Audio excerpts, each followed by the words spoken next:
He beat Novak. Locker room on edge as ATP star warns of Reilly Opelka's menacing comeback. He's not a one-trick pony.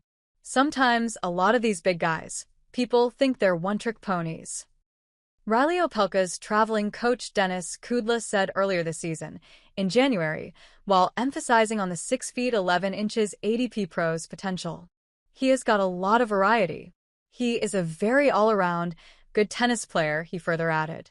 Well, Opelka showed the signs as well at the start of this year in Brisbane.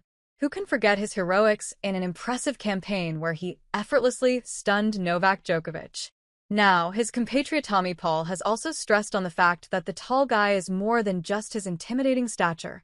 Opelka's tennis journey has been heavily affected by the hip and wrist injuries. He missed the 2023 and 2024 season owing to injuries as well. However, the American pro made a phenomenal return in January. At the Brisbane International, he showed his potential by winning back-to-back encounters. But the QF face-off against Djokovic was the one that caught everyone's attention.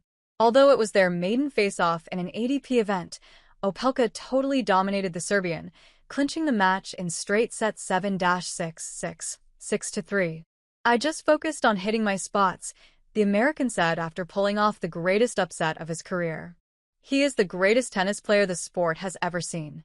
"It is difficult being in Novak's position because he can scout me all day long, but the reality is we have nothing to lose coming in against him. He is the greatest player ever. So you end up playing more free and take more risk. If you play your normal level or even a little above your normal level, he will win."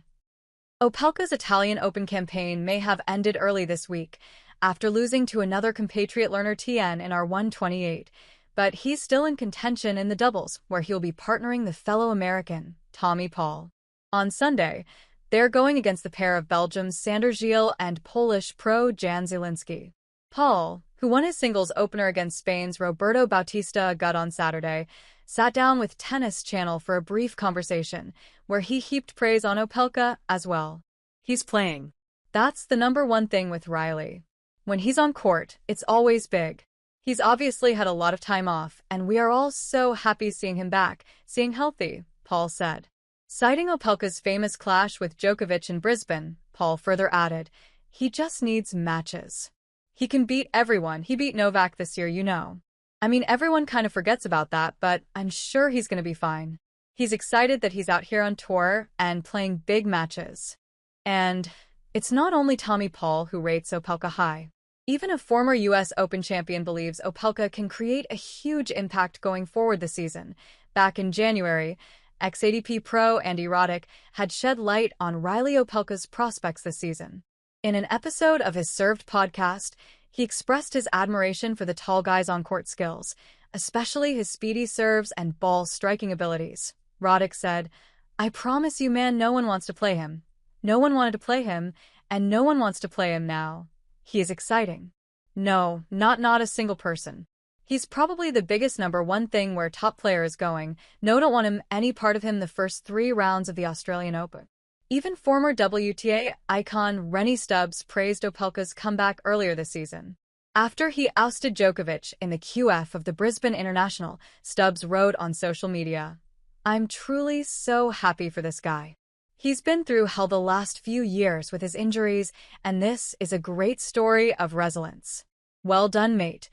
Opelka reached a career-high ranking of 17 back in 2022, but he had to go through a challenging phase thereafter due to the wrist and hip injuries.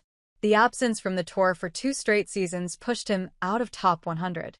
The American is back in top 100 now, but he would want to climb further up as he is still at number 94. It will be intriguing to see how Opelka performs at the next big event this season, that is the French Open.